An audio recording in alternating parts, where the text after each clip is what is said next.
आज के क्लास का मेन उद्देश्य है कि आपका किस तरह का बीपीएससी पैटर्न आ चुका है और किस तरह से परीक्षा में क्वेश्चन पूछे जाते हैं। साथ ही जो क्वेश्चन के प्रकृति को देखते हुए कितना कट ऑफ जा सकता है वो मैं आज आपको बताऊंगा, तो वीडियो के लास्ट तक बने रहिएगा। सबसे पहले हम लोग इसका सॉल्यूशन करेंगे, ठीक है। और आप लोग भी आंसर मिलाइएगा। सब कोचिंग संस्थान ने अपना अपना दे ही दिया होगा। मेरे पास थोड़ा टाइम का अभाव रहता है जिस कारण से मैं आपका क्लास नहीं ले पा रहा हूँ। बाकी हमने कंटेंट में ऑलरेडी सारे मटेरियल आपको दे रखे हैं, ठीक है। और मैं बार बार बोलता था आपको कि आप लोग विशेष रूप से थ्योरी पे विशेष फोकस कीजिए। ऑब्जेक्टिव केवल पढ़ने से नहीं हो सकता है बीपीएससी, और केवल यूट्यूब पे देखने से आपका बीपीएससी नहीं होगा। मैं बार बार ये बात बोल रहा हूँ। देखिए, अब जो एग्ज़ाम का पैटर्न है, आप यूट्यूब या किसी भी टीचर के यहाँ आप कॉन्सेप्ट सीख सकते हैं, उसको जान सकते हैं, कहाँ कहाँ से क्वेश्चन आ सकता है वो टीचर आपको अपने अनुभव के आधार पर बता सकते हैं। लेकिन क्या आएगा और क्या पढ़ के जाना है ये किसी को नहीं पता है, क्योंकि क्वेश्चन की जो प्रकृति है बहुत कह सकते हैं कि एग्ज़ाम टू एग्ज़ाम वेरी कर रहा है। और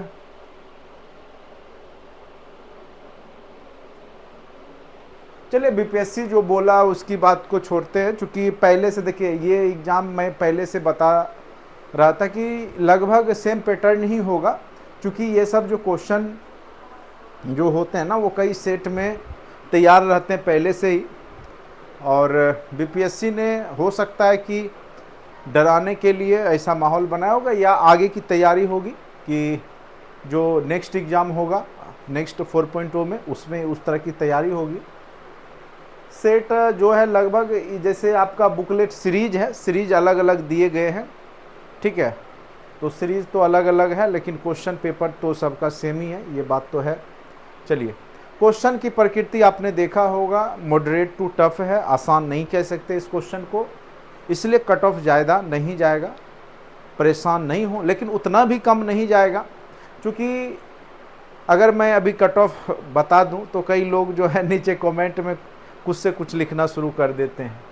देखिए, आप वही लोग हैं जो एवरेज या बिलो एवरेज है, जो यूट्यूब के माध्यम से वीडियो देख रहे हैं। अच्छे स्टूडेंट्स मैं बता देता हूं कि मेन है कि कॉन्सेप्ट उन्होंने ले लिया, किसी भी संस्थान से वो ले रहे होंगे, और फिर बुक के माध्यम से अपना एनालिसिस करते वो अध्ययन, जो कह सकते गहन अध्ययन वो करते रहते, ठीक है। तो वो यहाँ पे आके कमेंट नहीं करते हैं। जनरली क्या होता है कि एवरेज बच्चे, उनको लगता है कि हम बहुत मेहनत किए हैं और फिर मेरे हिसाब से ही कट ऑफ होगा, हमने 50 क्वेश्चन बनाए, 55 बनाए तो इतना ही कट ऑफ जाएगा। तो ऐसा नहीं होता है, क्योंकि ये एग्ज़ाम जो है दोबारा हुआ है, बच्चों ने बहुत ज़्यादा मेहनत किया होगा और टाइम भी मिला है, और लोगों को लगभग पैटर्न भी पता है कि कहाँ कहाँ से क्वेश्चन पूछे जा सकते हैं। हाँ, कई लोग क्या है कि केवल YouTube का वीडियो देखते रहते हैं, ऑब्जेक्टिव सेशन अपना सभी टीचर का सुनते रहते हैं, तो उससे क्वेश्चन नहीं आया होगा, वो लोग ज़रूर निश्चित रूप से परेशान होंगे। लेकिन जो लोग इस बात को समझ रहे थे कि थ्योरी से क्वेश्चन आ रहे हैं, थ्योरी को पढ़ा होगा, कॉन्सेप्ट को सीखा होगा, निश्चित रूप से वो यहाँ पे लगभग कट ऑफ पार, मतलब जो भी रेंज आएगा 70 के आसपास वो पार कर रहे होंगे, ठीक है। तो इसकी चर्चा अभी हम लोग क्वेश्चन देखेंगे, कौन से क्वेश्चन मॉडरेट हैं, कौन से टफ है, कौन सा बहुत आसान है, वो भी हम चर्चा साथ साथ करते रहेंगे। अगर देखा जाए 1 to 5 के भी क्वेश्चन हमने देखा है, तो लगभग 80% क्वेश्चन क्लास नोट्स के हैं, और यहाँ पे जो लगभग 60% क्वेश्चन जो है वो आपको क्वेश्चन देखने को मिलेगा क्लासरूम के, बाद बाकी 40 उस कॉन्सेप्ट पे आधारित है, ठीक है। तो यहाँ पे मैं क्वेश्चन बताऊंगा कि किस लेवल के क्वेश्चन है, जो सामान्य स्टूडेंट से बनने लायक थे या नहीं बनने लायक थे, ठीक है। और बहुत सारा क्वेश्चन प्रीवियस जो अभी बीपीएससी के द्वारा टीआरई के एग्ज़ाम हुए हैं वहाँ के भी बहुत सारे क्वेश्चन हैं, और जो अभी एग्ज़ाम हो रहा है आसपास में बहुत सारे एग्ज़ाम हुए हैं वहाँ से भी क्वेश्चन देखने को मिला है, ठीक है। जो भी बीपीएससी के माध्यम से प्रशासनिक सेवा का एग्ज़ाम हो, चाहे बिहार एसएससी, बहुत सारा क्वेश्चन हमने देखा है कि वो प्रीवियस वर्षों के क्वेश्चन पूछे जा रहे हैं, ठीक है।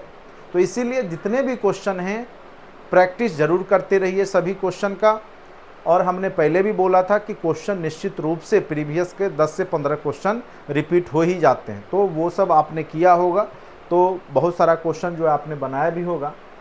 अब देखिए सबसे पहला क्वेश्चन है, मैंने ग्रीन कर दिया, मेरे हिसाब से ये आंसर है। हो सकता है 2 4 5 क्वेश्चन का आंसर मिसमैच हो सकता है, ठीक है, कोई बड़ी बात नहीं है। मेरे हिसाब से जो आंसर है, मैंने अपने समझबूझ से जो मुझे लगा ये सही होना चाहिए वो हमने दिया है।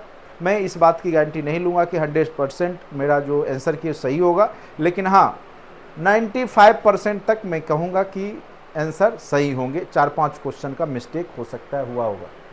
हमारे शरीर में मलेरिया परजीवी का भंडारण स्थल, जो भंडार होता है मलेरिया परजीवी का, वो होता है आपके यकृत में, ठीक है। तो पहला का आंसर मेरे तरफ से सी है। विश्व का कौन सा देश अपने संविधान में, ये आपको करेंट अफेयर्स में हमने करवाया था, ये आपका करेंट अफेयर्स का सेशन। करेंट अफेयर्स के क्वेश्चन बिल्कुल आसान पूछे गए हैं, जो कि जो भी हमने नोट्स दिया है उसी के क्वेश्चन है। आपने अगर पढ़ा होगा तो विश्व का कौन सा देश संविधान में, ये हमने चर्चा भी किया, पढ़ाया भी, अधिकार सुनिश्चित करने वाला पहला देश बना है जहां गर्भपात करने का कानूनी मंजूरी दे दिया गया है, तो फ्रांस। ये क्वेश्चन डायरेक्ट क्लास नोट्स के करेंट अफेयर्स के हैं। प्राकृतिक संसाधनों के संरक्षण के लिए अफ्रीका में किस वर्ष सम्मेलन आयोजित किया गया था? ये ईवीएस का क्वेश्चन है, हमने बोला था कि ईवीएस सभी लोग पढ़ लीजिए, वहां से क्वेश्चन आएंगे। और ये वाला जो क्वेश्चन है वो डायरेक्ट ईवीएस का जो ऑब्जेक्टिव सेशन है वहां से आया है, 1968 इसका सही जवाब होगा, ठीक है। उसके बाद देखिए यहाँ पे जो है ये आपका प्रीवियस बीपीएससी के ही क्वेश्चन अभी एग्जाम में पूछे गए थे। भारत में घड़ियाल प्रजनन केंद्र कहाँ स्थापित किया गया है? तो मुरैना मध्य प्रदेश में। भारत सरकार अधिनियम 1935 के तहत बिहार विधान परिषद के प्रथम निर्वाचित सभापति जो बने थे वो राजीव रंजन सिन्हा बने थे। इसका आंसर आपका ए होगा, ठीक है। तो सब लोग मिलाते चलिएगा, लास्ट में हम आपको कट ऑफ भी बताएंगे। झारखंड का घाटशिला किस खनिज उत्पादन के लिए जाना जाता है? तो ये है आपका तांबा के लिए, ठीक है। जनवरी 2024 में देश के चुनाव आयोग के फैसले के खिलाफ पेशावर उच्च न्यायालय के एक फैसले द्वारा इमरान खान पाकिस्तान का तारीके इंसाफ पार्टी है, उसका चुनावी प्रतीक जो पहले क्या था तो वो पूछ रहा है, ठीक है। तो वो बल्ला है, क्रिकेट का बैट, ठीक है। उसके बाद है सड़क प्रकाश में उपयोग आने वाले बल्बों को जोड़ा जाता है, वो समांतर क्रम में, चूंकि अगर एक बल्ब फ्यूज होगा तो दूसरा बल्ब जलते रहना चाहिए, तो उसको समांतर क्रम में जोड़े जाते हैं। ये सब आसान क्वेश्चन है, कॉमन सेंस के क्वेश्चन है, साइंस मैथ ज़्यादा टफ नहीं है, इजी टू मॉडरेट है। ये आपको पता है कितने वर्षों में जो क्वेश्चन बनने वाला है मैथ वाला, वो मैं बनाता भी चलूँगा, आप लोग समझिएगा। हो सकता है फिर मैथ वाला तो क्वेश्चन रिपीट हो रहे हैं, तो आपके हो सकता है आगे जो नेक्स्ट एग्जाम में बैठेंगे वहाँ भी क्वेश्चन पूछे जा सकते हैं। कितने वर्षों में 7500 8% की साधारण ब्याज पर दोगुना हो जाएगा?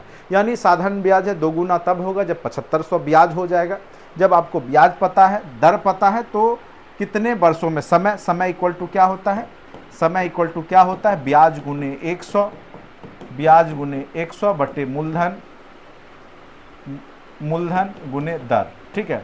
तो यहाँ पे ब्याज यानी 7500 का दोगुना होगा तभी जब 7500 ब्याज भी हो जाएगा, साथ ही मूलधन 7500 ही है, और दर आपका कितना दिया हुआ? 8%। ये कट गया, 100 बटे 8 करेंगे तो 12.5 वर्ष आ जाएगा, 12.5 वर्ष आ जाएगा। तो बहुत आसान सा क्वेश्चन। हमने बार बार बोला था कि आप बेसिक मैथ के साधारण ब्याज के फार्मूला हो गए, चक्रवृद्धि ब्याज के फार्मूला हो गए, परसेंटेज हो गया, रेशियो, बार बार बोला, बेसिक आप केवल पढ़ के जाइए, बेसिक से ही आपका यहाँ पे क्वेश्चन बन जाएगा। कहीं कोई ज़्यादा आपको परेशान होने की आवश्यकता है ही नहीं मैथ में, ठीक है। और जो जिन लोग ने मैथ गलत बनाया होगा निश्चित रूप से वो रिजल्ट से बाहर होंगे, क्योंकि ये सब क्वेश्चन बहुत आसान सा क्वेश्चन मैथ के और साइंस के क्वेश्चन हैं, और एक एक नंबर यहाँ पे जो है आपके लिए महत्वपूर्ण होगा, ठीक है। तो समझ ही रहे बात को, मैं क्यों बोलता था कि मैथ पढ़ के जाइए, आसान से क्वेश्चन पूछे जाते हैं मैथ में। अब देखिए ये आपको हमने बहुत अच्छे से घातांक करने में भी बताया हुआ है। इस तरह के क्वेश्चन को दशमलव हटाएंगे तो 2 2 4 1 5 5 शून्य बैठ जाएगा इस पे, 2 2 4 1 5। अब जब इसको 5 के पावर 5 करते हैं तो 3125 होता है। तो क्या करेंगे हम? तो 5 बटे 10 का पावर 5 करेंगे, तो आपका ये आपका वैल्यू आ गया, ठीक है। चूँकि 5 यहाँ पे शून्य हो गया तो 10 पे पावर 5 हो गया, और पहले से 2/5 है। घातांक करनी हमने आपको बहुत अच्छे से पढ़ाया हुआ था, तो ये आपका हो गया 1/2, ठीक है। और 1/2 का जब हम करेंगे स्क्वायर, ठीक है, 1/2 का पावर 2 करेंगे, 5/10 हो गया, ठीक है। तो आपका ये क्या हो गया, आपका 1/4, जो कि 0.25 आ जाएगा, जो कि यहाँ पे ऑप्शन में है ही नहीं, इसलिए ऑप्शन नंबर क्या हो जाएगा आपका, इनमें से कोई नहीं, ठीक है। या तो 1/4 लिखिए या 0.25, तो इसका आंसर आपका इनमें से कोई नहीं होगा। बहुत आसान सा क्वेश्चन था ये वाला क्वेश्चन। तो मैथ के क्वेश्चन बहुत आसान पूछे गए हैं, ज़्यादा टफ नहीं पूछा गया है। निम्न में से कौन सा गैर ओहमिक प्रतिरोध प्रतिनिधित्व करता है? देखिए नाइक्रोम, तांबा, ये सब में तो ओम का लॉ काम करेगा ही, तांबा में भी। अब ये टॉर्च का बल्ब है, वो भी बल्ब जो होता है वो जनरली टंगस्टन, ये इसमें मुझे लगता है या तो उपयुक्त में से कोई नहीं आंसर देगा, ये थोड़ा सा कंफ्यूज हैं हम भी। टॉर्च बल्ब दे सकता है या नहीं, तो उपयुक्त में से कोई नहीं ही इसका आंसर देना चाहिए मेरे समझ से, ठीक है। ये दोनों तो होगा नहीं। टॉर्च बल्ब दे रखा है, टॉर्च का बल्ब दे रखा है, ठीक है। तो थोड़ा सा ये सी में शक जा रहा है, ये या इनमें से कोई नहीं आंसर इसका जाएगा, ये थोड़ा सा कन्फ्यूजन है, इसको अभी रहने दीजिए, ठीक है। भारत में पानी का सर्वाधिक उपयोग सिंचाई में होता है। ये जनरली आप कई जगह ये जो है आपका, जब हमने हरित क्रांति पढ़ाया था या कई जगह, तो उसमें ये सब चीज़ की चर्चा हुई है। देखिए एग्जैक्ट ये टॉपिक कहना मुश्किल है कि ये सब क्वेश्चन कहाँ से आ गए, ठीक है। लेकिन जनरली ये सब आप जनरल नॉलेज की बात होती है। सबसे ज़्यादा जो है पानी का उपयोग सिंचाई में, खेती में ही होता है, ठीक है। तो ये सब क्वेश्चन बेसिक है और जनरल नॉलेज की बात है, तो जनरली ये लोग ये सब क्वेश्चन अंदाज से भी बना सकते थे। अब देखिए ये करेंट अफेयर्स के क्वेश्चन अभी जस्ट जो है करेंट अफेयर्स में ये क्वेश्चन हमने देखा था, ये कराया हुआ था आपके करेंट अफेयर्स में। भारत के राष्ट्रीय पुस्तकालय ने अपनी यात्रा किसके उद्घाटन के साथ शुरू की थी? एक अभी नेशनल लाइब्रेरी डे का जो है उसमें मार्च 1836 में कलकत्ता पब्लिक लाइब्रेरी, ये आपका मार्च के न्यूज़ में अभी करंट अफेयर्स में भी ये चर्चा हुआ था। तो सबसे पहले मार्च 1836 में कलकत्ता में पब्लिक लाइब्रेरी की स्थापना हुई थी, उसी के उपलक्ष्य में। ये क्वेश्चन एकदम बिल्कुल करंट अफेयर्स के हैं, जस्ट मार्च अप्रैल तक के। और वही आप देखे होंगे कि नवंबर से लेके, मैं बार बार बोलता था, नवंबर से लेके जून जुलाई तक पढ़ लीजिएगा। तो मैक्सिमम करंट अफेयर्स आपके नवंबर, दिसंबर, जनवरी, फरवरी के ही हैं यहाँ पे। केंद्रीय विधान, देखिए ये सेम क्वेश्चन अभी आपका जस्ट जो रद्द हुआ है उसमें भी ये क्वेश्चन था, किसने बम फेंका था? भगत सिंह और बुटकेश्वर दत्त। तो यह भगत सिंह का नाम ना दे करके हानि तरह रहित बम किसने फेंके थे? बुटकेश्वर दत्त, इसका आंसर हो जाएगा, ठीक है। तो बहुत सारा क्वेश्चन अगर देखें तो उसी कॉन्सेप्ट पे आधारित। लास्ट में चर्चा करेंगे कट ऑफ का, परेशान ना हो, लास्ट में कट ऑफ का चर्चा करेंगे। एसटी महिला का ज़्यादा कट ऑफ नहीं जाएगा, ठीक है। हाँ, लेकिन उतना भी कम नहीं जाएगा, अराउंड आप मान सकते हैं कि 58 के 60 के आसपास आपका कट ऑफ जाएगा, ठीक है। निम्न में से कौन सा कोलाइड नहीं है? तो इसमें से जो सिरका है वो आपका कोलाइड नहीं है। ये कोलाइड चैप्टर जो है केमिस्ट्री में हमने पढ़ाया हुआ, मिश्रण चैप्टर, उसमें अच्छे से कोलाइड, ठोस ठोस का कोलाइड, धुआं जैसे हो गया, ठीक है। तो वो सब चैप्टर में पढ़ाया हुआ है। अब देखिए ये भी आपका रेशियो प्रूफ, इसलिए मैंने बोला था अनुपात समानुपात निश्चित रूप से पढ़ के जाइए, बहुत आसान सा क्वेश्चन यहाँ पूछे गए। दो संख्याओं का अनुपात 14:25 है, यदि उनके बीच का अंतर 264 है, यानी दोनों के बीच का अंतर कितने का है? तो 25-14 यानी 11 का अंतर है। 11x = 264, तो x का मान निकाल लीजिए, 264/11, 11 दूनी 22, 4 11 चौका 44, x = 24। तो छोटी संख्या आप कर दीजिए गुना, 24 × 14। ये एकदम बहुत आसान सा क्वेश्चन, ये सब क्लास में आपको हमने करवा रखा है। 336 आंसर आपका हो जाएगा। 4 चौक 16 का 6, बाकी 1, 4 दूनी 8, 4 12, 1 13 का 3, बाकी 1, 2 एकम 2 1 3, 336, ठीक है। चलिए ये सब क्वेश्चन बिल्कुल, देखिए पहला दिन ही रेशियो जब हमने पढ़ाया होगा तो उसमें इस तरह के क्वेश्चन को हमने बहुत अच्छे से आपको करवाया हुआ था। तो ये सब क्वेश्चन देखिए गिफ्टेड नंबर था ये सब। अगर मैथ अगर आपने गलत किया है तो आपको अफसोस निश्चित रूप से करना चाहिए, ठीक है, क्योंकि ये सब क्वेश्चन आपको गिफ्टेड है, ठीक है। जितने टफ यहाँ हिस्ट्री के क्वेश्चन पूछे गए हैं, मैं बता देता हूँ, क्वेश्चन जो पूछे गए हैं हिस्ट्री के वो लेवल के क्वेश्चन हैं। उस तरह के क्वेश्चन नेट जेआरएफ वगैरह में हम लोग देखते हैं कि उस लेवल के क्वेश्चन रहते हैं। उस लेवल तक के क्वेश्चन आपके एग्जाम में पूछा गया है, जो 6 to 8 के टीचर के लिए आसान नहीं होगा, ठीक है। तो अब जो भी मंशा हो बीपीएससी का, तो वो देखती है कि कितने लोग बैठे हैं, उसके हिसाब से क्वेश्चन भी रहता है। ज़्यादा लोग बैठते हैं वो क्वेश्चन टफ होता है, जिसमें कम लोग बैठते वो क्वेश्चन आसान रहता है। और हाई लेवल में आप जाइएगा और आसान मिलता है। 10+2 में आप जाइए, 9-10 के क्वेश्चन और आसान रहते हैं, 10+2 के उससे भी आसान रहते हैं। और सबसे ज़्यादा टफ तो मुझे 6 to 8 का लग रहा है। 1 to 5 भी आसान क्वेश्चन पूछे गए हैं, बिल्कुल एकदम सेम पैटर्न पूछा गया जो अभी रद्द हुआ था, उसी पैटर्न पे। तो कट ऑफ उसमें स्वाभाविक सी बात है, ज़्यादा जाएगा, लेकिन इसमें ज़्यादा नहीं जाएगा, ठीक है। चलिए लास्ट में कट ऑफ की भी चर्चा हम करेंगे। प्रकाश की ओर पौधों का झुकाव का मुख्य कारण क्या है? प्रकाश की ओर क्यों पौधे झुकते हैं? उसके पीछे रीजन है पूर्व छोर पर ऑक्सीजन की सांद्रता, वहाँ पे ज़्यादा से ज़्यादा ऑक्सीजन जमा हो जाते हैं, जिस कारण से जो है प्रकाश की ओर पौधे मुड़ जाते हैं, ठीक है।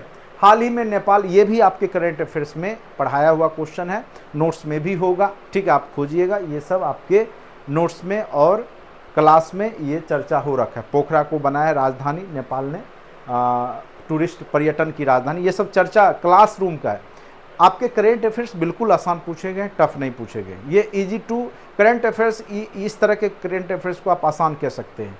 लेकिन सबसे बड़ी बात ये होती है कि करंट अफेयर्स जब आप पढ़ के जाते हैं तो उसमें बहुत सारा कलेक्शन करके जाना होता है। डेली बेसिस पे पूरा न्यूज़ पढ़ के जाते हैं, तब जा कर के इस तरह के क्वेश्चन आप सही बना पाते हैं, ठीक है। चूँकि एकदम ये तो नहीं रहता यही क्वेश्चन आएगा, आप कम से कम हज़ारों मंथ में कम से कम तो 400-500 करंट अफेयर्स पढ़ के जाएंगे एक महीने का, उसमें से कौन सा क्वेश्चन आ जाए कहना मुश्किल होता है। तो लेकिन ये करंट अफेयर्स में अभी जस्ट हुआ था, मुझे याद है, इस तरह के क्वेश्चन को हमने आपको करा रखा है। मैंगनीज का उपयोग जनरली जो होता है गोला बारूद, ये बंदूक फैक्ट्री वगैरह में होता है, बैटरी उत्पादन, माचिस उद्योग, फोटोग्राफी उद्योग। मुझे लगता है इनमें से कोई नहीं इसका आंसर होना चाहिए। बाकी हो सकता है मैं गलत भी होऊंगा, ठीक है, लेकिन मेरे समझ से मैं अभी इसका आंसर उपयुक्त में से कोई नहीं दूंगा। ये देखिए, जस्ट अभी आपका पूछा था कि सुभाष चंद्र बोस कितने बार सम्मेलन में भाग लिए थे, या पंडित नेहरू के बारे में पूछा था शायद। तो कांग्रेस सम्मेलन तो आपको हमने बोला ही बहुत इंपॉर्टेंट है, आप लोग देख के जाइए। तो सुभाष चंद्र बोस जो है 1938 के कांग्रेस के जो राष्ट्रीय सम्मेलन है उसके अध्यक्ष बने थे, ठीक है। तो 1938 इसका सही आंसर होगा, ठीक है। साइमन कमीशन के गठन की ये हमने चर्चा किया था। साइमन कमीशन का गठन पहले हुआ था और आया था बाद में, लेकिन इसका दुर्भाग्य है, कह सकते हैं कि लोग जानते हुए भी मार क्या दिए होंगे 1927 8 दिसंबर, ठीक है, लेकिन उनका गलत हो जाएगा क्योंकि 8 नवंबर 1927 था, ठीक है। तो ये आपका उपयुक्त में से कोई नहीं, मतलब थोड़ा थोड़ा कन्फ्यूजन करा के आपका गलत करवाया गया, ठीक है। तो कट ऑफ ज़्यादा नहीं जाएगा, ठीक है। ये सब क्वेश्चन मतलब इस तरह के आते हुए भी लोग सभी जानते हैं कि आपको साइमन कमीशन 1927 में आया था, गठन हुआ था 1927 में और आया था 1928 में, लेकिन एग्जैक्ट डेट किसी को याद नहीं रहता है जनरली। लेकिन हमने बोला था पढ़ाते वक्त में आप डेट जरूर पढ़ के जाइएगा। अब बीपीएससी क्वेश्चन को डेट में आपको उलझाता है, ठीक है। ये चर्चा हमने क्लास में कई बार किया है कि डेट एग्जैक्ट याद करके जाइएगा, तब जा कर के आपको इस तरह के क्वेश्चन एकदम कॉन्फिडेंस के साथ आप बना पाइएगा। नहीं तो आपको डेट में वो आप ईस्वी जान रहे लेकिन डेट नहीं जान रहे, और बहुत सारे क्वेश्चन यहाँ डेट वाले हैं जो कि आपको उलझाए होंगे। आता हुआ क्वेश्चन भी आपने गलत बनाया होगा, तो वो सब के लिए होता है। उतना कोई यूपीएससी वाला स्टूडेंट तो इसमें बैठा नहीं होगा, ठीक है, और उस लेवल का स्टूडेंट इधर क्या करेंगे, उनका अलग जगह है। तो निश्चित रूप से आप या आपसे लो स्टूडेंट्स ही होंगे, ठीक है। तो परेशान ज़्यादा नहीं होना है, कुल मिला करके 70 के अराउंड आपको जनरल कैटेगरी वाले प्लस कर देना है, बाकी लोग 65-68 इस रेंज में रहेंगे। अभी मैं कट ऑफ चर्चा करूंगा। भारत में ज्वारीय एवं तरंग ऊर्जा उत्पादन के लिए अधिक अनुकूल परिस्थितियां खंबात की खाड़ी में है। 26/11 का जो मुंबई आतंकवादी हमला हुआ था उसमें जो प्रसिद्ध थे डॉक्टर सदानंद दांते, जो भूमिका निभाए थे प्रसिद्ध, तो उनको जो बनाया गया है वो उपयुक्त में से कोई नहीं होगा। ये नेशनल इन्वेस्टिगेशन एजेंसी के बने हैं, ठीक है, तो NIA, ठीक है, तो इसका आंसर भी यहाँ पे उपयुक्त में से कोई नहीं होगा। निम्न में से शरीर का कौन सा अंग शरीर के संतुलन को नियंत्रित करता है? तो सेरेबेलम, ठीक है, याद रखिएगा, वही कंट्रोल करता है। अब देखिए ये मैथ का क्वेश्चन है, तो आपको ये क्या है कि 8 मीटर, तो ये घनाभ वाला आपने पढ़ा होगा, घनाभ वाला जो क्वेश्चन है कैसे बनाते हैं, ठीक है, तो इसमें रखा गया। तो इसका जो होता है सबसे जो विकर्ण होगा तो L² + B² + H² root over होता है घनाभ का विकर्ण, वही विकर्ण निकालिए, सबसे लंबा अक्षर वही आप रख सकते हैं। तो 8 का स्क्वायर हो गया रूट ओवर प्लस 6 का स्क्वायर हो गया प्लस आपका 10 का स्क्वायर हो गया, 8 64, 64 प्लस 36 प्लस 100 यानी हो गया 200 रूट ओवर 200। तो यहाँ पे अगर आप करते हैं तो 2 × 100 यानी 2 √2 10 √2, 200 को अगर आप निकालेंगे तो 10 √2 आ जाएगा, ठीक है, रूट ओवर में। तो आंसर हो गया आपका 10 √2 मीटर, ठीक है, 10 √2 मीटर। बहुत आसान सा क्वेश्चन, मैंने बोला भी था क्षेत्रमिति के केवल फार्मूला आप लोग देख के जाइएगा, तो फार्मूला जिनको पता होगा बना ही लिए होंगे। निम्न ऑक्साइडों में कौन सा जल में घुलनशील है? मेरे समझ से कैल्शियम ऑक्साइड होना चाहिए, ठीक है। बाकी देखिए ये क्वेश्चन में थोड़ा स्टार मार के रखिए। निम्न ऑक्साइडों में कौन सा जल में घुलनशील है? स्टार इसको लगाते हैं, इसे मेरे तरफ से CaO, चूँकि कैल्शियम जो है +2 आयन देता है, ऑक्सीजन 2 इस पर चला जाएगा, -2 चार्ज होता है +2, तो ये जल में घुलनशील हो सकता है, ठीक है। तो मेरे समझ से तो यही है, बाकी इसको आप स्टार लगा के रखिए। BPSC आयोग के आंसर का थोड़ा सा देख लीजिएगा उसमें। सिनेमा में आजीवन योगदान के लिए दादा साहेब फाल्के पुरस्कार, तो इससे किसे सम्मानित किया गया है? ये तो आपका करेंट अफेयर्स का, ये वहीदा रहमान, ये आपने पढ़ा भी होगा। इसमें लाइफ टाइम अचीवमेंट अवार्ड के रूप में इन्हीं को मिला है दादा साहेब फाल्के पुरस्कार। इस तरह के क्वेश्चन जो है ये भी आपका जस्ट करेंट अफेयर्स में ही चर्चा हुआ था। ये एशियाटिक सोसाइटी, ये कई बार टेस्ट में भी हमने दिया है question. Asiatic Society of Bengal की स्थापना किसके द्वारा की गई थी? सर विलियम जोन्स के द्वारा। ये तो क्वेश्चन कई बार पूछे गए हैं, तो ये सब तो क्वेश्चन लगभग लोग सही किए होंगे। ये वाला जो है अभी 23 में हुआ था, ठीक है, लेकिन पूछा है 24 वाला, तो नवंबर 24 में कहाँ पे होगा? तो ये बाकू अजरबैजान में होने वाला है, ठीक है। उसके बाद है सुब्रमण्यम और नायडू ने राहत कोष में कुछ पैसे दान दिए। नायडू द्वारा दी गई राशि 125 अधिक है, यदि उनके द्वारा दान की कुल धनराशि 975 है, ठीक है। तो यानी एक जो x दिया तो दूसरा कितना दिया होगा? 125 अधिक दिया है, तो मान के चलिए वो x + 125 दिया होगा। दोनों मिला करके दान की राशि 975 है, तो 975 के बराबर कर दीजिए। मान लेते हैं सुब्रमण्यम और नायडू राहत कोष में कुछ पैसे दान दिए। नायडू द्वारा दी गई राशि सुब्रमण्यम द्वारा दी गई राशि से 125 अधिक है, तो सुब्रमण्यम को x मान लिए, नायडू को ये मान लिए। नायडू 125 अधिक दिया, सुब्रमण्यम x दिया, दोनों का योग हम कर दिए 975 के बराबर। 2x = 950। बहुत आसान सा क्वेश्चन पूछा है, केवल भाषा दे दिया है। मैथ के तो क्वेश्चन एकदम लॉलीपॉप कह सकते हैं इसको, कि बहुत ही आसान क्वेश्चन आपको दिया गया है मैथ के। इतना आसान BPSC जनरली पूछता नहीं है, लेकिन पूछा है, ठीक है। 7 में से 2 गया 5, 9 में से गया 8, 850 हो गए, तो 2 से भाग दीजिएगा तो x = 425 हो गया। तो यहाँ पे सुब्रमण्यम का ही पूछ रहा है, तो s इसी का माने थे x, तो 425 बिल्कुल सही जवाब हो जाएगा। 425 मैथ बिल्कुल आसान पूछेगा, ठीक है। तो मैथ जो भी लोग थोड़ा सा भी अच्छा होगा वो मैथ में तो क्वेश्चन बना ही लिए होंगे, कहीं कोई दिक्कत नहीं हुआ होगा, और ये सब आपके लिए प्लस पॉइंट था, क्योंकि क्वेश्चन जो है वो देख रहे हैं ना कितना भारी भरकम बना बना के पूछा गया है। आसान क्वेश्चन भी वहाँ टफ लग रहे होंगे एग्जामिनेशन हॉल में। ये आपका जो राष्ट्रीय विज्ञान महोत्सव जो है वो 11 मई को होता है, राष्ट्रीय प्रौद्योगिकी दिवस के दिन, ठीक है। उसके बाद है बिहार दिवस, 22 मार्च को बंगाल प्रेसिडेंसी से अलग हुआ था, ठीक है। उसी के उपलक्ष्य में 22 मार्च को जो है बिहार दिवस के रूप में मनाया जाता है। ठीक है,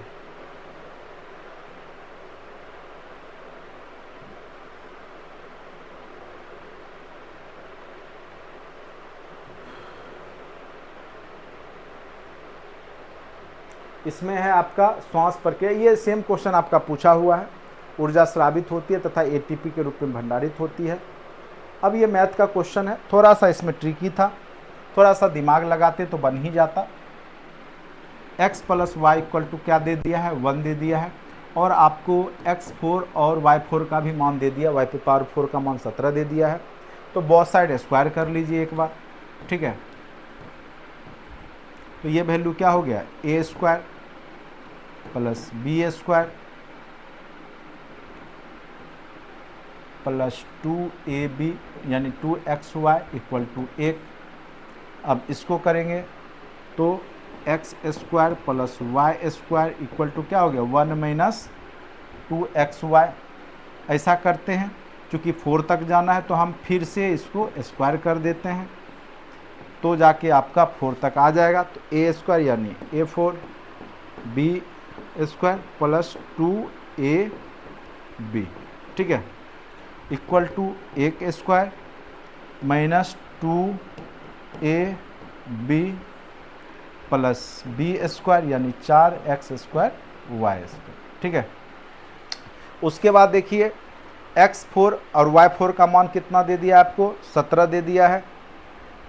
ये 17 दे दिया ना, इसका x4 प्लस y4 का मान 17 पुट कर लीजिए।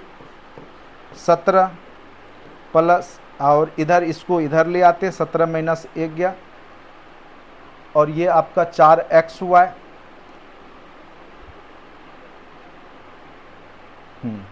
चलिए 17 माइनस 1 कर देते हैं इधर, ये इक्वल टू इधर आपका कितना हो गया, इधर लेके चले जाते हैं 4x square y square minus 2x square y square, 2x square y square और माइनस 4xy हो गया। ठीक है, अगर इसमें आप 2 कॉमन ले लीजिए तो 2 कॉमन ले लिए तो x square y square minus 2xy equal to 16 हो गया।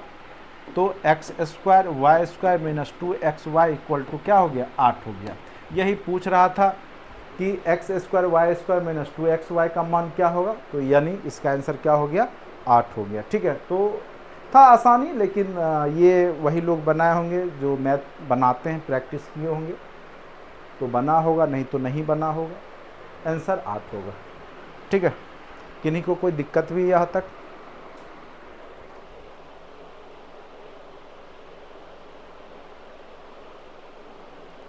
एक से 5 का भी एनालिसिस कल करवा देंगे।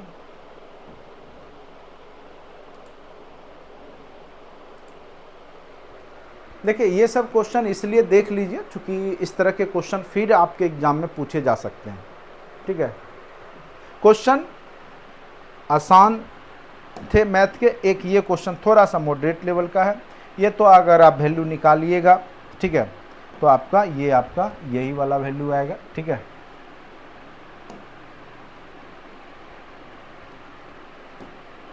चलिए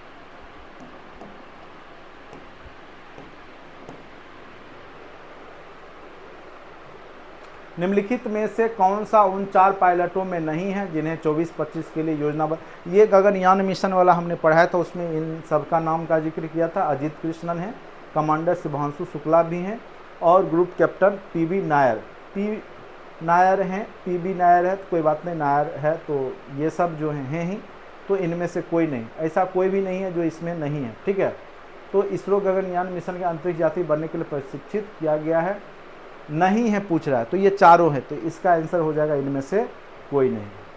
ठीक है, प्रति व्यक्ति प्रति वर्ष जल उपलब्धता के आधार पर भारत का विश्व में 133वां स्थान। ये सब क्वेश्चन फिर अभी जो एग्जाम बचा हुआ है ना उसमें भी पूछ सकता है, कोई बड़ी बात नहीं है। ठीक है, तो जो लोग एग्जाम अभी देंगे कल परसों में, वो लोग भी अच्छे से ये सब सॉल्यूशन जरूर देख ही लिए होंगे या देख लीजिए।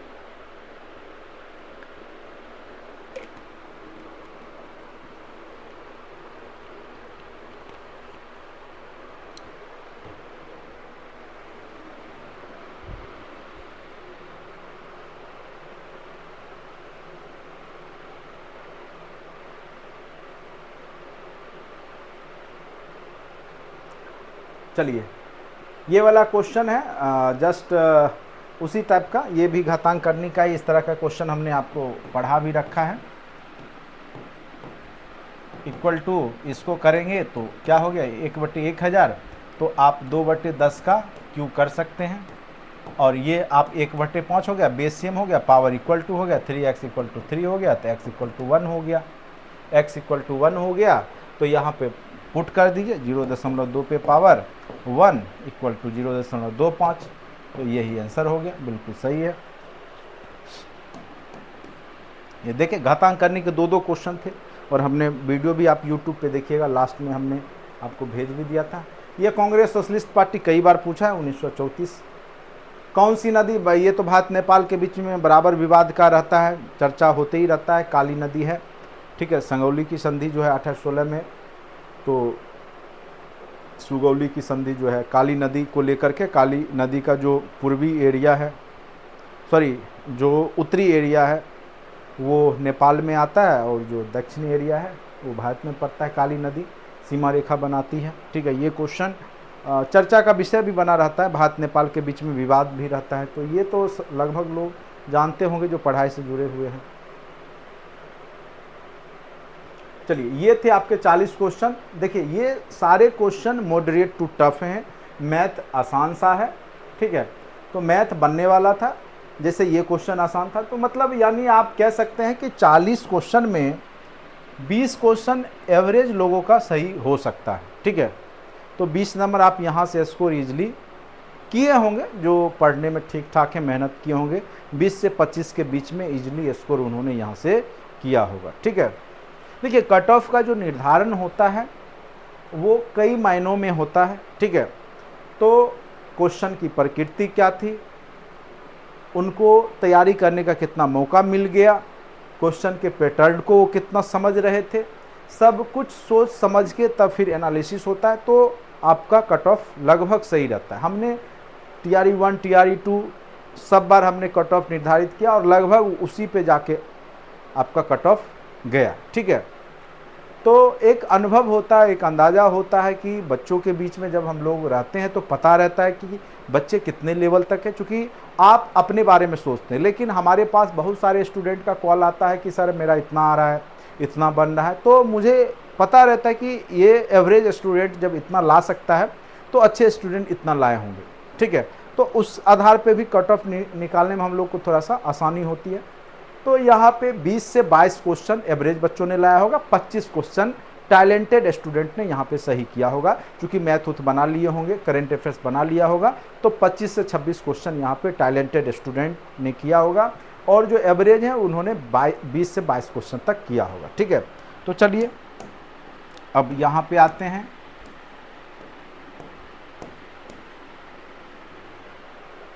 गुप्त वाकाटक युग में तार्किक तर्क और बहस पे ध्यान केंद्रित करते हुए भारतीय दर्शन के लिए महत्वपूर्ण स्कूल का विकास हुआ। देखिए मीमांसा न्याय, ये जो मीमांसा है ना, ये एक प्रकार का फिलॉसफी है, दर्शन है, उसी प्रकार से वैशेषिक भी है। तो अणु, परमाणु, तत्व, ये सब के बारे में वैशेषिक में ही चर्चा हुआ है, ठीक है। तो मेरे हिसाब से वैशेषिक ही होगा, ए ऑप्शन इसका सही होना चाहिए। 1901 में दादा, ये तो कई बार हमने चर्चा किया, दादा भाई नौरोजी का जो un British rule in India है, poverty and un British rule in India जो पुस्तक है, वो क्या है, ब्रिटिश उपनिवेशवाद द्वारा भारत के आर्थिक शोषण पे प्रकाश डालता है। तो इसका आंसर यही होगा, ऑप्शन नंबर ए, ठीक है। भारत में पहली सूती कपड़ा मिल कहाँ स्थापित हुई थी, तो मुंबई में 1854 ईस्वी में सूती वस्त्र मिल, अगर पूछे तब 1854 हो जाएगा, ठीक है। क्राउन के शासन, तो आपको पता होगा भारत का प्रथम वायसराय, क्राउन का शासन 1858 में है, ये सब तो लगभग लोग सही किए होंगे। लॉर्ड कैनिंग, आसान सा क्वेश्चन है। रॉयल इंडियन नेवी, ये जस्ट क्वेश्चन आपका रद्द हुआ, उसमें भी था, रॉयल इंडियन नेवी 1946 में हुआ था, लास्ट आज़ादी के समय में। ये सब क्वेश्चन आसान है। बोलन दर्रा से आज लोग आए थे, ये सब हमने चर्चा किया, एक पर पर्वतीय दर्रा, ये सब आसान सा क्वेश्चन है। उसके बाद देखिए गदर आंदोलन में जैसे आपने पढ़ा होगा, तो उसमें जो प्रमुख सदस्य के रूप में करतार सिंह सराभा भी थे, ठीक है। इनका नाम जनरली आपने नहीं पढ़ा होगा, लेकिन करतार सिंह सराभा भी इसमें थे। गदर जो सैन फ्रांसिस्को में साप्ताहिक ये इससे रिलेटेड शायद क्वेश्चन पूछा भी था, साप्ताहिक पत्र भी था, ये एक प्रकार का पत्राचार गदर। ठीक है, तो गदर आंदोलन एक क्रांतिकारी आंदोलन जिसका उद्देश्य भारत में ब्रिटिश शासन को उखाड़ फेंकना था। के नेता कौन थे? तो करतार सिंह सराभा भी इसके नेता थे। बाकी भगत सिंह और लाला लाजपत राय से इससे कोई संबंध नहीं है। ठीक है, हाँ रॉयल, ये आसान सा, ये जस्ट प्रीवियस क्वेश्चन अभी रद्द हुआ उसमें भी था।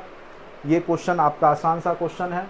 ठीक है, हाँ ये क्वेश्चन मॉडरेट था आपका। जो ये कहते हैं ना, ये युग जो है स्वतंत्रता प्राप्ति के बाद का जो आर्थिक युग है शुरुआती चरण में, ठीक है, जो उद्योग धंधे का विकास हुआ है 19वीं सदी की शुरुआत का, वहाँ से बहुत सारे क्वेश्चन पूछे गए हैं।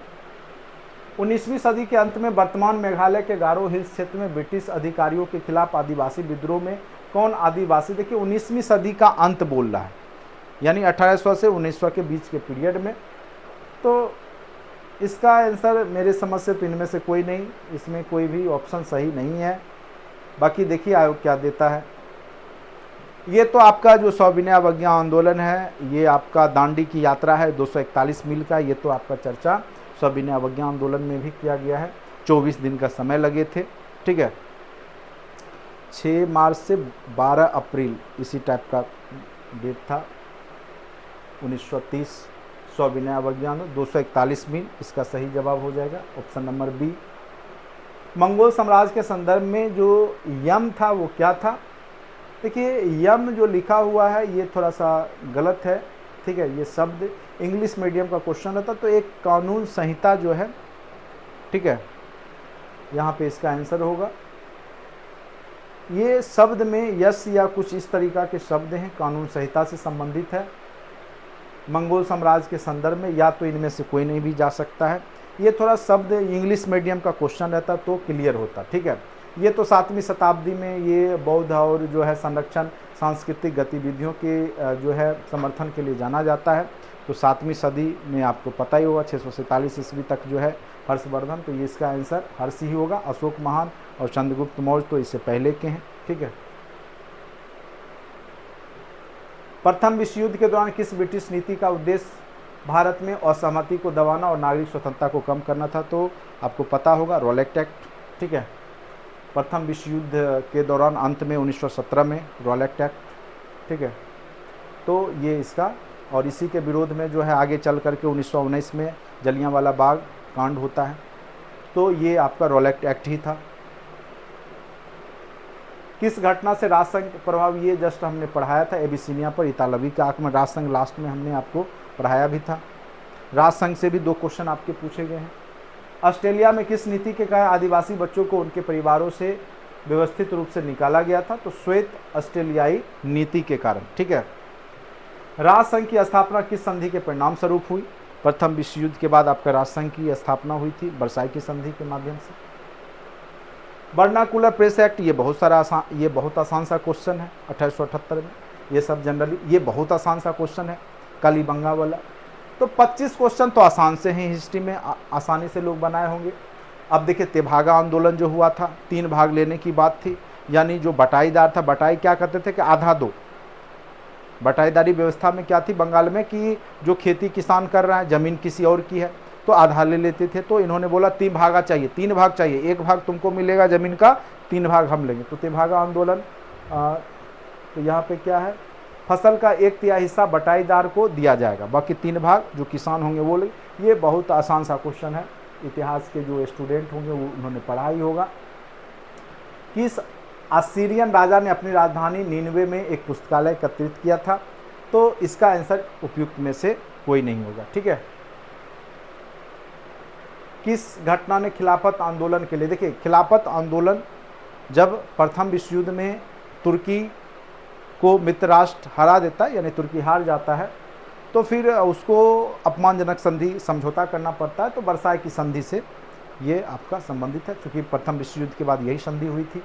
ठीक है, तो खिलाफत आंदोलन को प्रभावित किया था, उत्प्रेरक का काम किया था, क्योंकि तुर्की का खलीफा जो है विश्व के मुसलमानों का जो है वहीं से संचालन होता था, तो उसकी प्रतिष्ठा दांव पर थी, तो वहीं से हुआ था।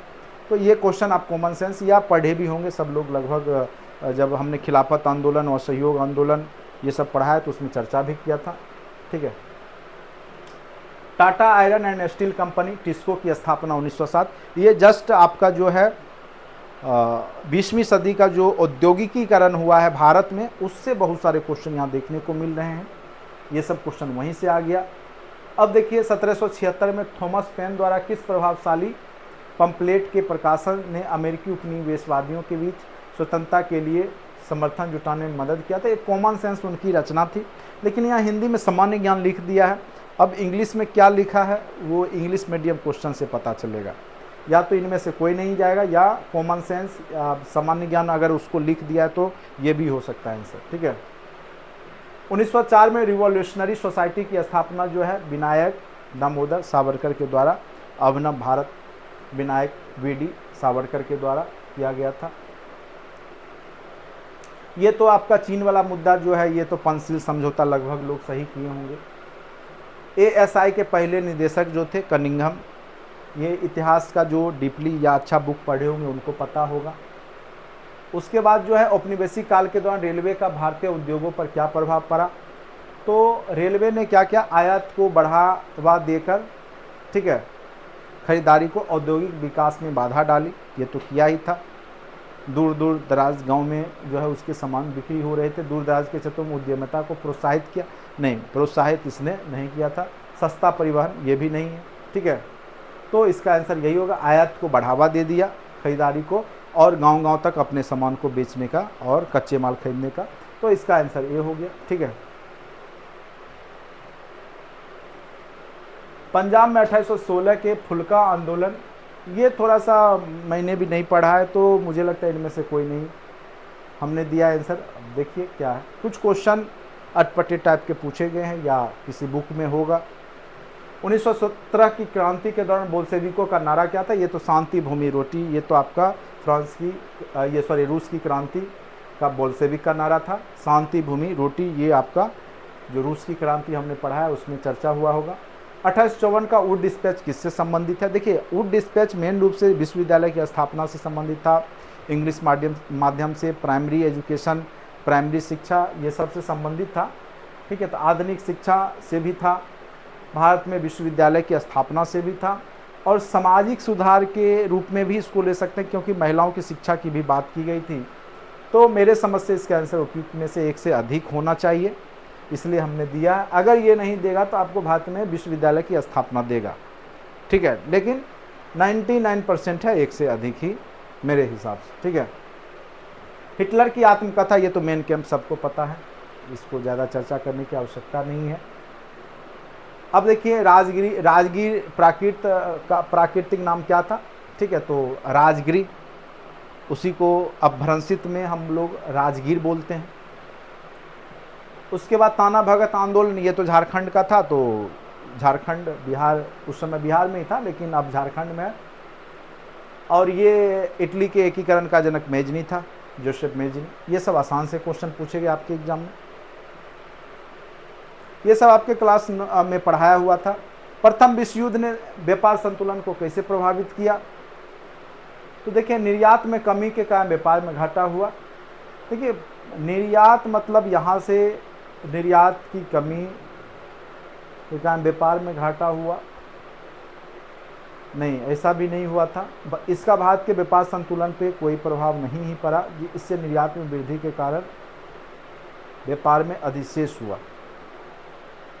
देखिए सिंपल सा बात है, विश्व युद्ध होगा तो पूरे विश्व की आर्थिक स्थिति खराब होगी, तो निर्यात तो नहीं बढ़ेगा। और मैक्सिमम यहाँ पे जो उद्योग धंधे विकसित किए गए वो युद्ध सामग्री से संबंधित थे, युद्ध सामग्री बनाए जा रहे थे। तो प्रथम विश्व युद्ध ने भारत के व्यापार संतुलन को कैसे प्रभावित किया,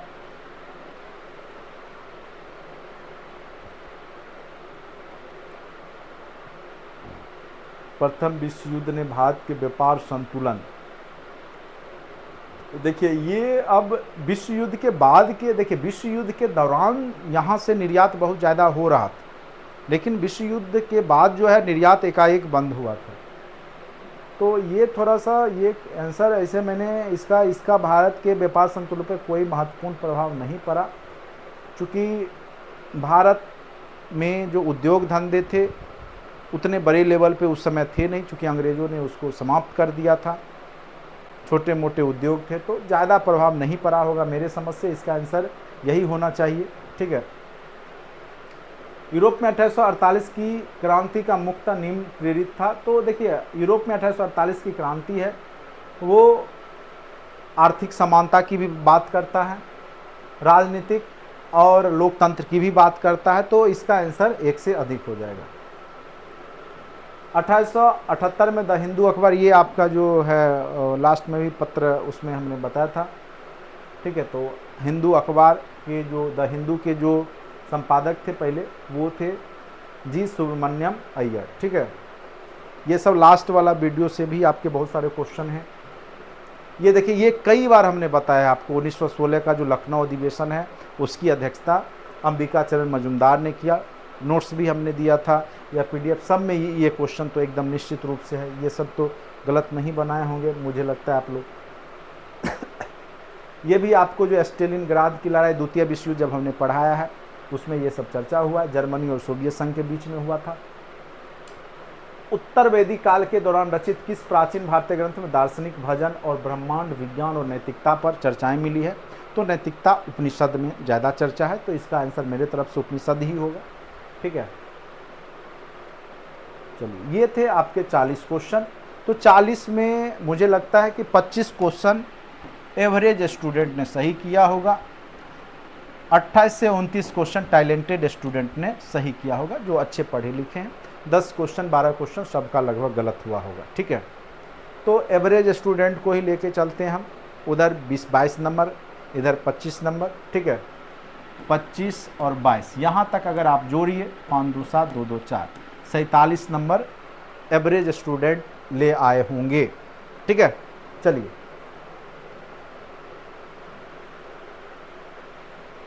यहाँ पे आप 30 क्वेश्चन आसानी से कर सकते थे पॉलिटी में, 30 क्वेश्चन बनने लायक हैं, बहुत आसान से क्वेश्चन है 30 क्वेश्चन, ठीक है।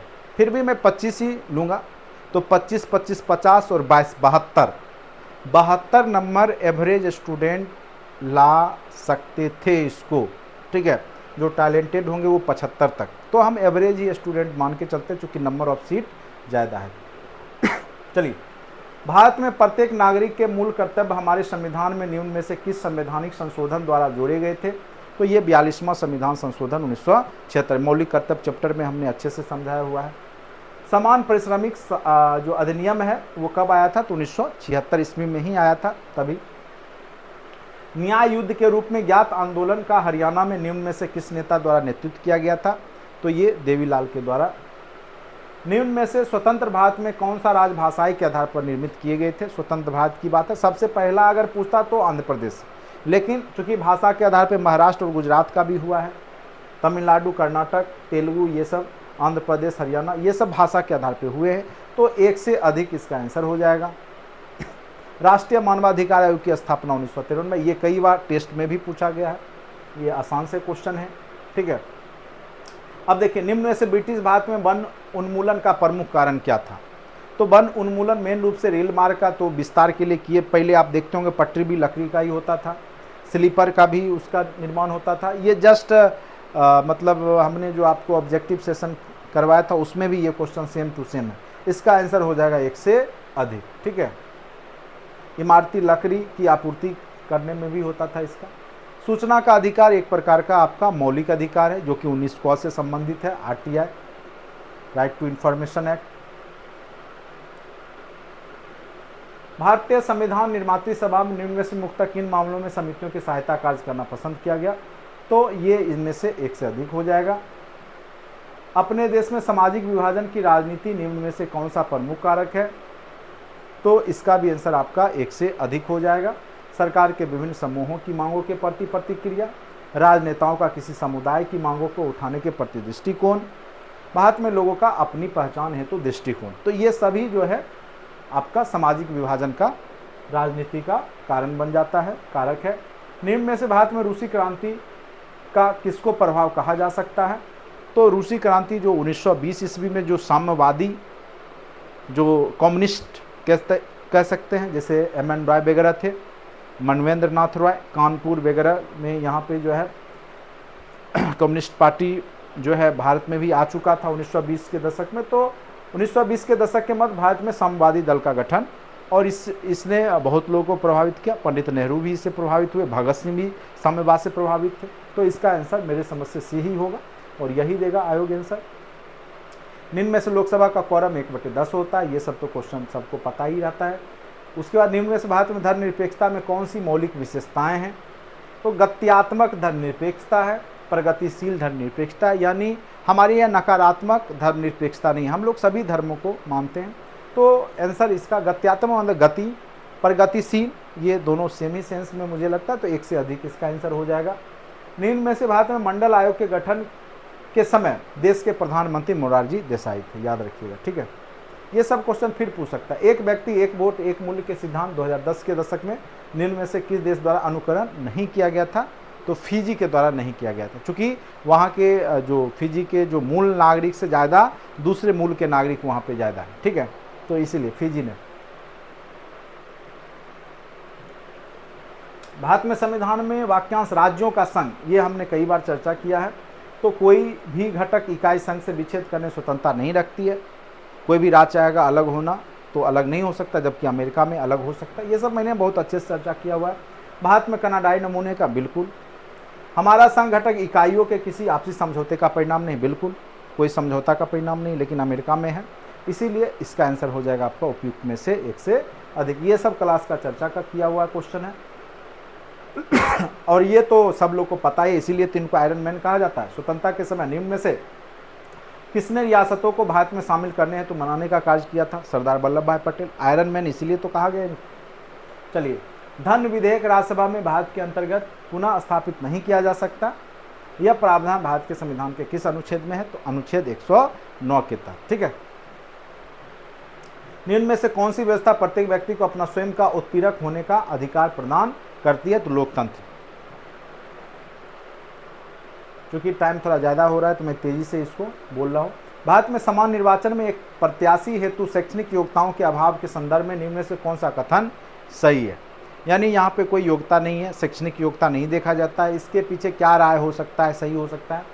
तो विधायिका के सदस्य हेतु शैक्षणिक योग्यताओं का निर्धारण मतदाताओं के बहुमत को चुनाव लड़ने के अधिकार से वंचित कर सकता है। अगर उसमें क्या होगा कि अगर आपका उसमें दे देगा कि ग्रेजुएट होना चाहिए तो सब व्यक्ति चुनाव नहीं लड़ सकते हैं, तो लड़ने के अधिकार से वंचित कर सकता है, क्योंकि समानता का अधिकार है सबको, क्योंकि यहाँ सब लोग पढ़े लिखे नहीं हैं, तो इसलिए इसका आंसर बी होना चाहिए। भारतीय राष्ट्रवाद निम्न में से किस तत्व को अपने में मुक्त समाहित रखता है? राष्ट्रीय पहचान की भावना को, बिल्कुल। देश के लोगों में स्वयं के लिए शासन करने की इच्छा को, ये भी सही है, ठीक है। और गर्व एवं एकता की भावना को। तो राष्ट्रवाद जो है भारतीय तत्व में ये सभी समाहित है, ठीक है। तो ये आपका उपयुक्त में से एक से अधिक हो जाएगा। देखिए, इसमें बहुत सारा का आंसर एक से अधिक है। तो जो लोग हमने चर्चा भी किया था पिछले बार भी, जब मैं सॉल्यूशन करा रहा था, मैंने बोला था कि पॉलिटी में एक से अधिक पे ज़्यादा चिंतन कीजिएगा, बहुत सारा का आंसर आपका एक से अधिक होगा। राज्यों में निर्वाचन की आवश्यकता के संदर्भ में निम्न में से कौन सा कथन सही है? निर्वाचन राज्य में बहुत से आर्थिक सुधारों का नेतृत्व कर सकते हैं। निर्वाचन शासक दल के विरुद्ध मतदान करने का असंतुष्ट लोगों को अवसर प्रदान करते हैं। निर्वाचन शासन की नीतियों में परिवर्तनों के नेतृत्व प्रदान कर सकते हैं। तो इसका भी आंसर एक से अधिक हो जाएगा। भारत की संविधान में मातृसभा के सलाहकार समिति निम्न में से किन कार्यों के लिए स्थापित किए गए थे? तो वो हर एक चीज़ को देख रहा था, ठीक है। तो इसका आंसर उपयुक्त में से एक से अधिक हो जाएगा। निम्न में से भारत में लोकतंत्र की सफलता है तो कौन सा प्रमुख कारक है? तो इसमें भी संविधान द्वारा प्रदत्त स्तर और अवसर की समानताएं 73-74, ये सब लोकतंत्र की ही कह सकते हैं सफलता के लिए ये सब है। तो इसका भी आंसर आपका एक से अधिक हो जाएगा। बहुत सारे क्वेश्चन का आंसर एक से अधिक है यहाँ, ठीक है। निम्न में से भारत में सर्वोच्च न्यायालय तथा उच्च न्यायालय के बारे में कौन सा कथन सही है? इन न्यायालयों को संविधान की व्याख्या करने की शक्ति प्राप्त। निम्न में से भारत में लोकतंत्र की मुख्य चुनौती कौन सी है? तो ये सभी चुनौती है, पढ़ लीजिए। राजनीतिक व्यवस्था में महिलाओं तथा अल्पसंख्यकों को उचित समावेश सुनिश्चित करना, देश में लोगों की सहभागिता एवं नियंत्रण में सहायक स्थानों को सशक्त करना, स्थानीय शासनों के लिए अधिक शक्ति को सुनिश्चित करना, ये सभी लोकतंत्र की चुनौतियां हैं और इस पे काम कर रहा है देश। तो आंसर एक से अधिक हो जाए। ये सब बिल्कुल कॉन्सेप्ट, बेसिक कॉन्सेप्ट पे क्वेश्चन पूछे गए। पंचायती राज व्यवस्था से संविधान के बेसिक प्रस्तावना के क्वेश्चन हैं, आसान से क्वेश्चन हैं। तो यहाँ पे 30 और ये क्वेश्चन तो आपका जस्ट अभी पूछा ही था बीपीएससी के 1 to 5 में, या ये किसी में ये क्वेश्चन हमने देखा था। जस्ट अभी जो रद्द हुआ है उसी में ये क्वेश्चन था। अब देखिए ये क्वेश्चन प्रस्तावना हमने पढ़ा है तो उसमें भी हमने ये क्वेश्चन करवाया हुआ, के एम मुंशी ने कहा था राजनीतिक कुंडलीय प्रस्तावना। ठीक है, राज्यसभा में सीटों का आवंटन हेतु तो प्रावधान भारत में संविधान के, ये एकदम रटवा दिया था हमने, अनुसूची 4 अनुसूची दूसरे या तीसरे क्लास में ही पॉलिटी में किया था। राजा राम मोहन राय निम्न में से किस क्रांति के विरासतों से मुख्यतः बहुत प्रभावित थे? ऐसे ब्रिटेन की क्रांति से भी प्रभावित थे। देखिए रूसी क्रांति तो होगा नहीं, ये तो 1917 में हुआ, राजा राम मोहन राय तो पहले ही थे 1829 के आसपास। ठीक है, तो अमेरिकी क्रांति की विरासत से भी हो सकता है, क्योंकि अमेरिकी क्रांति के बारे में जब पूरे विश्व में प्रभाव पड़ा, क्योंकि अमेरिकी क्रांति 1776-77 ये सब जो 1770 के दशक में हुआ है, तो इसका प्रभाव चूँकि तब तक जो अंग्रेजी शिक्षा का माध्यम बना, जो यूरोपीय शिक्षा भारत में आए थे, ये लोग फ्रांसीसी क्रांति अमेरिकी क्रांति से प्रभावित हुए थे। ठीक है, क्योंकि उन्होंने पढ़ा यूरोपीय इतिहास तो उनको प्रभावित किया था। तो मुझे लगता है इसका आंसर 1 से अधिक हो सकता है, 1 से अधिक होना चाहिए इसका आंसर। अमेरिकी क्रांति और फ्रांसीसी क्रांति दोनों का प्रभाव यहाँ पर हुआ होगा। ठीक है, क्योंकि जब यूरोपीय अंग्रेज लोग आए तो शिक्षा भी अंग्रेज़ों के माध्यम से भारत तक पहुँची, वहाँ के बारे में, वहाँ का इतिहास के बारे में लोगों ने पढ़ना शुरू किया था। तो 1 से अधिक इसका आंसर मेरे समझ से होना चाहिए। ये गलती से हमने उपयुक्त में से कोई दे दिया, 1 से अधिक होना चाहिए। ठीक है, उपयुक्त में से 1 से अधिक। अमेरिकी क्रांति और फ्रांस की क्रांति का प्रभाव भारतीय युवाओं पे पड़ा था। ठीक है, अब राजा राम मोहन राय पे क्या प्रभाव पड़ा था इतना तो डीपली हम भी नहीं जानते, क्योंकि इसको स्पेशली अब राजा राम मोहन राय को अच्छे से गहन करना होगा, क्योंकि आज तक इस तरह के क्वेश्चन बीपीएससी ने पूछा नहीं था। लेकिन मैंने ये जरूर पढ़ा था कि भारतीय जो युवा थे उनको फ्रांसीसी क्रांति और अमेरिकी क्रांति ने प्रभावित किया था, क्योंकि यूरोपीय किताबों को उन्होंने जब अध्ययन किया तो इन सब के बारे में उनको जानकारी मिली थी। तो उस हिसाब पे मैं बोल सकता हूँ कि इसका आंसर 1 से अधिक होना चाहिए। ठीक है, बाकी कोई ज़रूरी नहीं है कि मेरा सही ही होगा। अब बीपीएससी आयोग, देखिए ये हम जो भी आंसर की बता रहे हैं वो अपने नॉलेज के हिसाब से। ठीक है, हो सकता है मेरा नॉलेज उतना जितना बीपीएससी के जो क्वेश्चन सेटर है उनके नॉलेज के बराबर नहीं होगा। ठीक है, क्योंकि वो लोग स्पेशलिस्ट होते हैं एक सब्जेक्ट, जैसे हिस्ट्री वाले हैं तो वो जो भी 10-15 क्वेश्चन हिस्ट्री ही सेट करेंगे, हिस्ट्री का ही एनालिसिस कर रहे होंगे, हिस्ट्री के बारे में ही चिंतन करते हैं।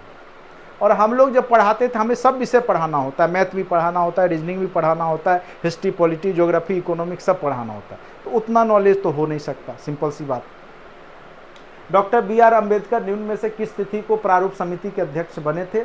तो इसमें से इसका आंसर हो जाएगा, क्योंकि देखिए 1949 तक तो संविधान ही बन गया था 26 नवंबर 1949 को, तो 1949 वाला तो डेट होगा नहीं, तो सिंपल सी बात है इनमें से कोई नहीं होगा। उससे पहले की घटना होगी, 1947-46 की घटना होगी। तो इस आधार पर तो आप डायरेक्ट उपयुक्त में से कोई नहीं मार सकते। ठीक है, अब देखिए यहाँ पे जो है ये जस्ट क्वेश्चन पिछले बार भी पूछा था, तो 1980 याद रखिएगा, भारतीय बीजेपी की स्थापना हुई है। कम्युनिस्ट पार्टी भारतीय मार्क्सवादी जो दल है 1964 में स्थापना हुआ है। तृणमूल कांग्रेस का 1998 ईस्वी में, और बहुजन समाजवादी पार्टी का हुआ है आपका 1984 में। तो ए का हो गया आपका 4, ठीक है, बी का 1 हो गया, सी का आपका 2 हो गया, और डी का आपका मार्क्सवादी 1964। ये एकदम याद रखिए, ये सेम क्वेश्चन अभी जो रद्द हुआ था या 1 to 5 में, मुझे याद है कि हमने क्लास में करवाया हुआ ये क्वेश्चन।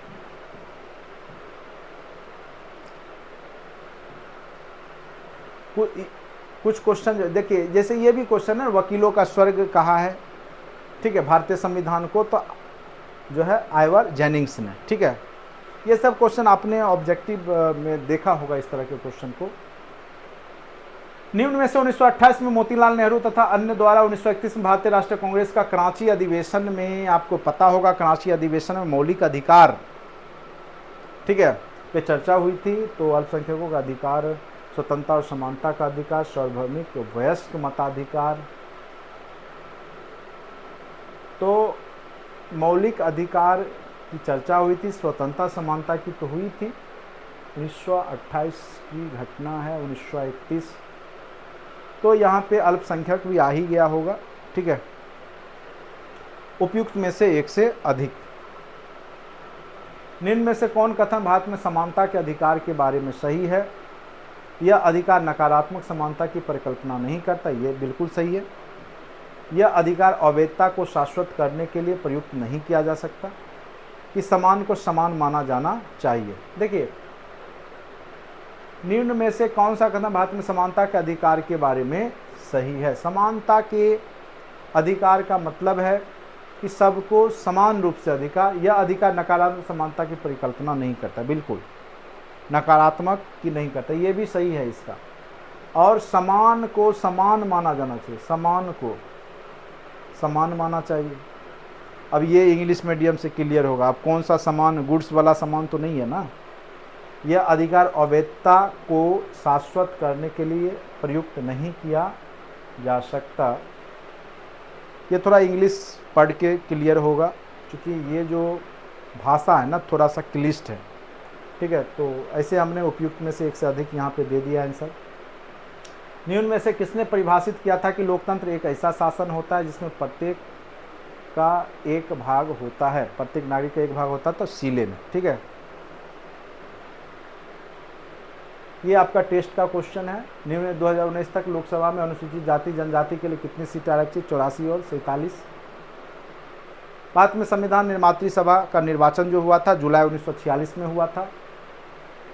चलिए,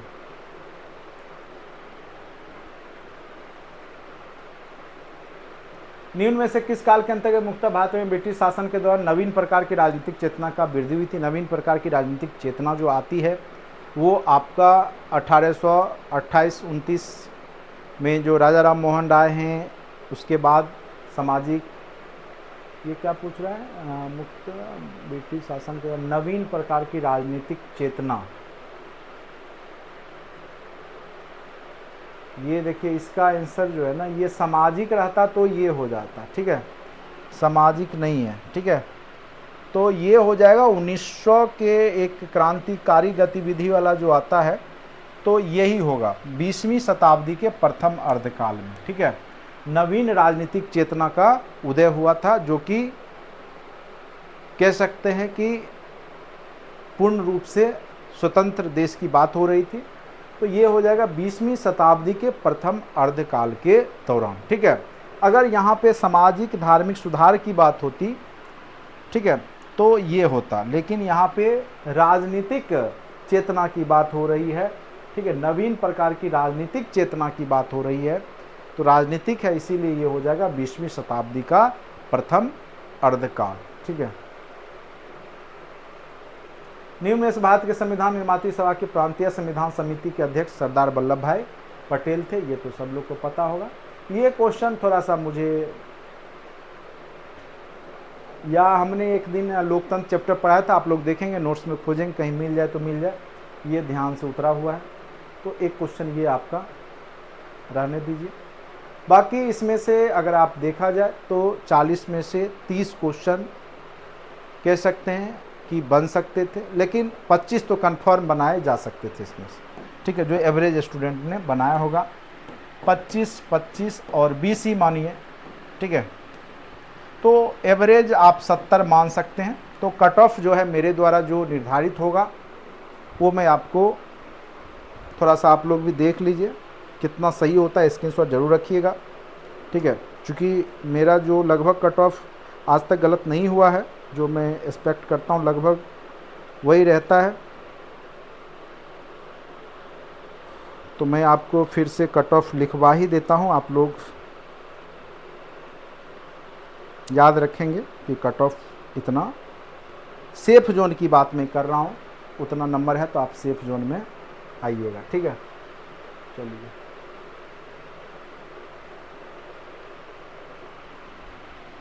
सोशल साइंस के जो एग्ज़ाम हुए हैं, सामाजिक विज्ञान,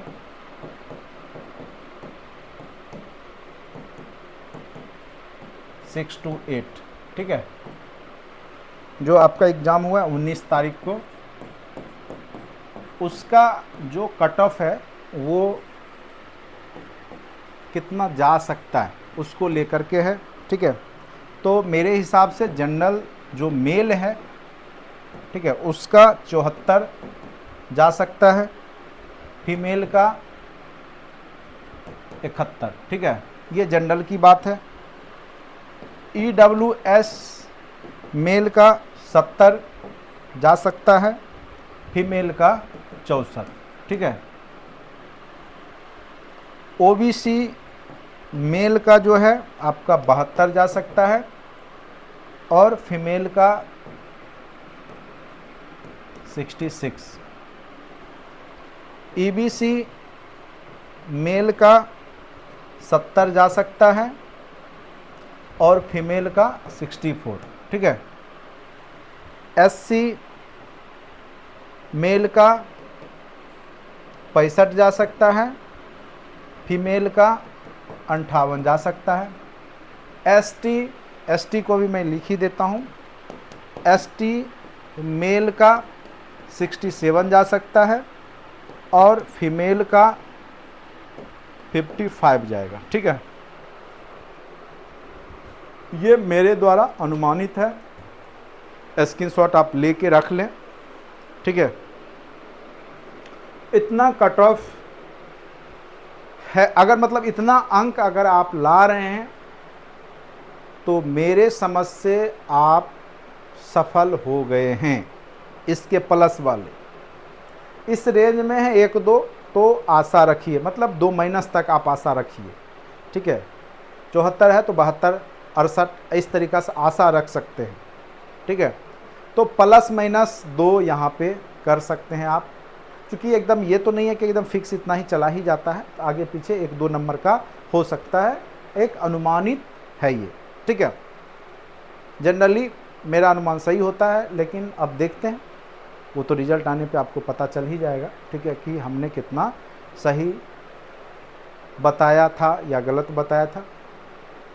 बाकी बहुत लोग को लगता होगा कि कट ऑफ बहुत कम जाएगा, बहुत ज़्यादा टफ है, वैसी भी बात नहीं है, क्योंकि पढ़ने वालों की संख्या भी ज़्यादा है, आपको टाइम भी मिला, एक्सपीरियंस भी आपने लिया, एक बार रद्द हुआ तो वो भी 4-5 नंबर बढ़ा ही देता है लोगों को, एक अनुभव, एक्सपीरियंस, और लोग लंबे समय से तैयारी भी कर रहे हैं, तो ये एक्सपेक्टेड है। चलिए, आज के वीडियो लेक्चर में इतना ही। अगर अच्छा लगता है चैनल को लाइक करें, सब्सक्राइब करें, दोस्तों के बीच में शेयर जरूर करें। हाँ, मैं लास्ट बोलूँगा, कुछ क्वेश्चन के आंसर हो सकते हैं मेरे द्वारा भी गलत हुए होंगे। ठीक है, तो उसके लिए मैं माफ़ी चाहूँगा। बाकी लगभग क्वेश्चन हमने जहाँ तक मुझे जानकारी है सही बताने का प्रयास किया। चलिए, आज के लिए इतना ही, धन्यवाद।